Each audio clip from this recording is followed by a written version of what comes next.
जी चंचुला देवी को भगवान के सुंदर 12 ज्योतिर्लिंग का स्मरण करा। प्रथम ज्योतिर्लिंग के रूप में श्री सोमनाथ जी का वर्णन आया। चंद्र को काया का रोग हो गया और वो काया का रोग छूटता नहीं था। किसके पास जाए? आरोग्यता देने वाले अगर संसार में कोई हैं तो उनको महामृत्युंजय माना गया है, शिव माना गया है। जो देते अधूरा नहीं है, पूर्ण देते।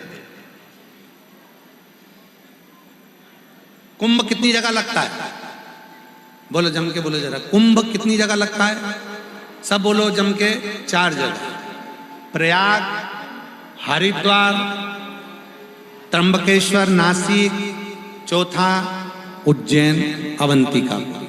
बोलो बोलो, सही है। कुंभ कितने लगते हैं? 4। अर्ध कुंभ कितनी जगह लगते हैं? 2 जगह। प्रयाग में भी अर्ध कुंभ आता है हर 6 साल में।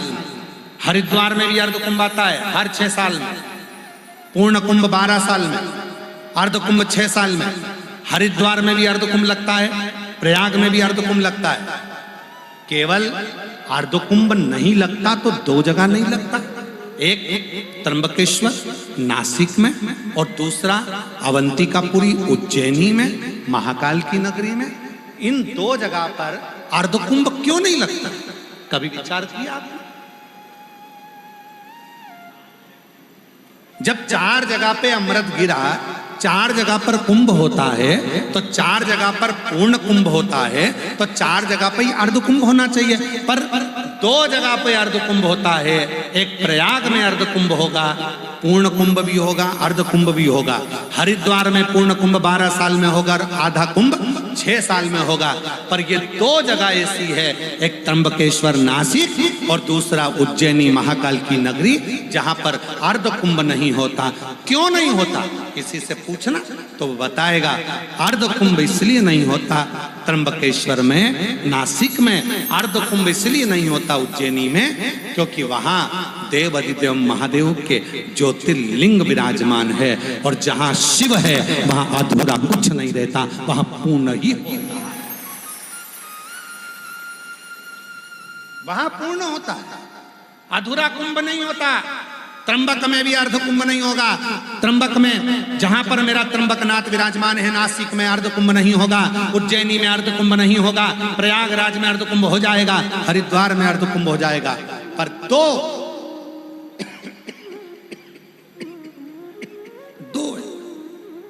एक त्र्यंबकेश्वर नासिक और दूसरा है उज्जैनी महाकाल, जहां अर्ध कुंभ नहीं होता, होता है तो पूर्ण कुंभ होता है। पूर्ण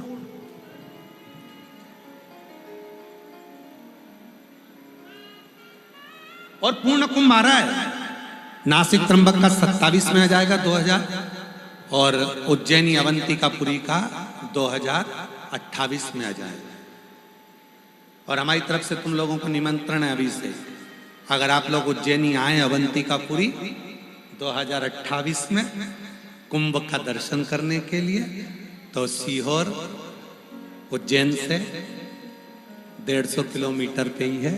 खूब प्रेम से आओ, अपने बाप के घर रुको, खूब पेट भर भोजन करो और बाबा की पूरे आनंद के साथ 2028 में जब कुंभ चलेगा तो प्रयास करेंगे कि वहां कथा भी चलती रहे और भक्त लोग कथा का भी लाभ लेते। सीहोर अपने पिता के घर। चंद्रदेव को काया का रोग हो गया, काया के रोग से मुक्त। शिव की साधना करी, तब भगवान शंकर ने काया के रोग से मुक्त करा और शिव जी का नाम सोमेश्वर महादेव हो गया। कार्तिकेय बाबा रुष्ट होकर चले गए, मनाने के लिए शिव पार्वती गए, मल्लिकार्जुन के रूप में विराजित हुए। अगला वर्णन आया, दूषण नाम के राक्षस का संहार करने के लिए स्वयं शिव प्रकट हुए। शंकर जी काल अधिपति महाकाल बनकर विराजमान हुए। अगला वर्णन आया ओंकारेश्वर का। विंध्य नामक पर्वत में तप कर कर शिव जी को प्राप्त किया। शिव ओमकारेश्वर के रूप में विराजमान। अगला वर्णन है श्री केदारनाथ जी का। नर नारायण ने तप कर कर भगवान शिव को प्राप्त किया। नर